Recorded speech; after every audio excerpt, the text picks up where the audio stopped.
こんにちは、えみ太郎です。今回はですね、オーストラリアのワーホリをしていた時のシェアハウスの話をしようと思います。前回現地係員の仕事の続きの話をするとかって言ってたんですけど、気が変わったのでちょっとシェアハウスの話をしようと思ってるんですけど、時系列的には留学からワーホリをしたんですけど、今回はワーホリの時のシェアハウスの話をしようと思います。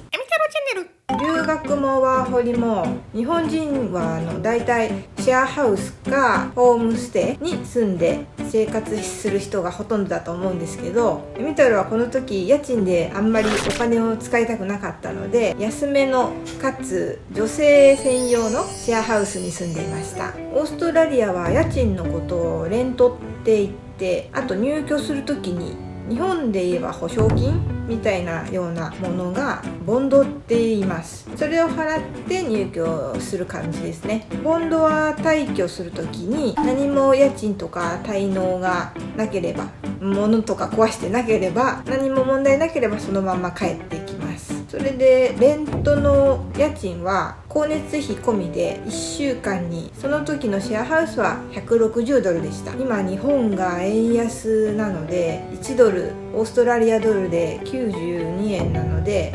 14,720円ぐらい。ボンドはだいたい家賃の2週間分ですね。当時は1ドル80円ぐらいだったので、もっと安くなってました。そんな感じのところで住んでましたね。問題はこのシェアハウス、かなりの人数が住んでまして、2部屋あってバスルームが2つあって、ダイニングキッチンがあって、アパートなんですけど、そこに女子9人で住んでました。入居時はエミ太郎5人部屋の2段ベッドの上、2段ベッドもなかなか人生で、しかも大人になって経験することってないので、いい経験でしたね。シドニーのシェアハウスって結構入れ替わりが激しいんですけど、どのシェアハウスもおそらくそうだと思います。1ヶ月もしないうちに他のシェアハウスに移る人もいたり、今までにいろんな国の人が住んでいて、ユミ太郎は帰国するまでこの同じシェアハウスにずっと住んでたんですけど、1年間その中でもかなりの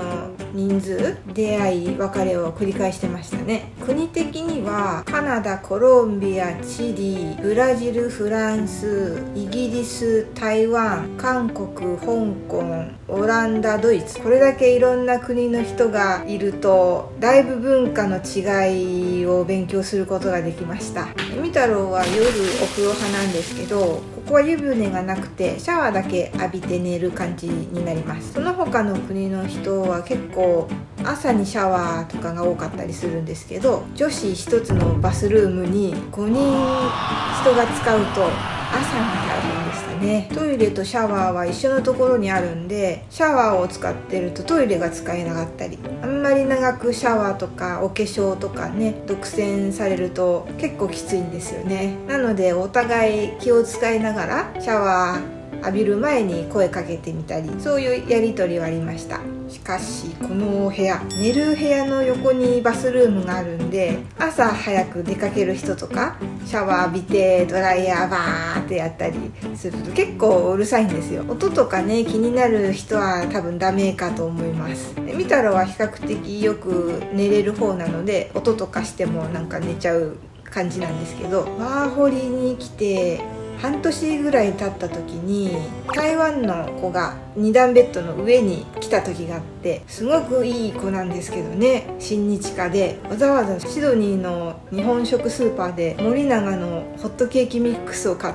てきて作って食べてるような、日本の象印の水筒をね買って持ってたり、日本のものは何でもいいみたいな、いいものだっていう感じの子でした。その子がエミ太郎の2段ベッドの上にいたんですけど、朝の5時とかに目覚ましをかけて、一発で起きればいいものをスヌーズ機能を使って3回ぐらいしてやっと起きるんですよ。さすがに目覚ましがうるさいとね、他の周りの子も起きちゃうし、追加で言えばこの人体格が大きい人で、動くとものすごいベッドがもう揺れるんですよ。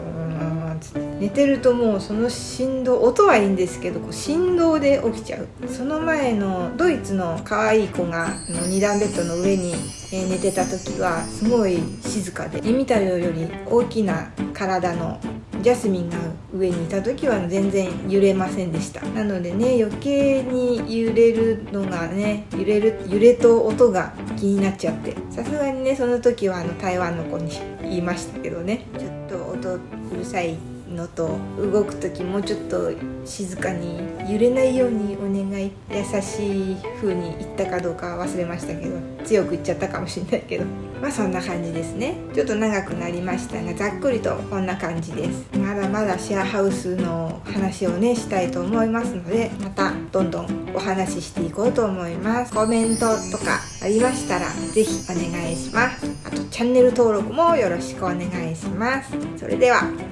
またね。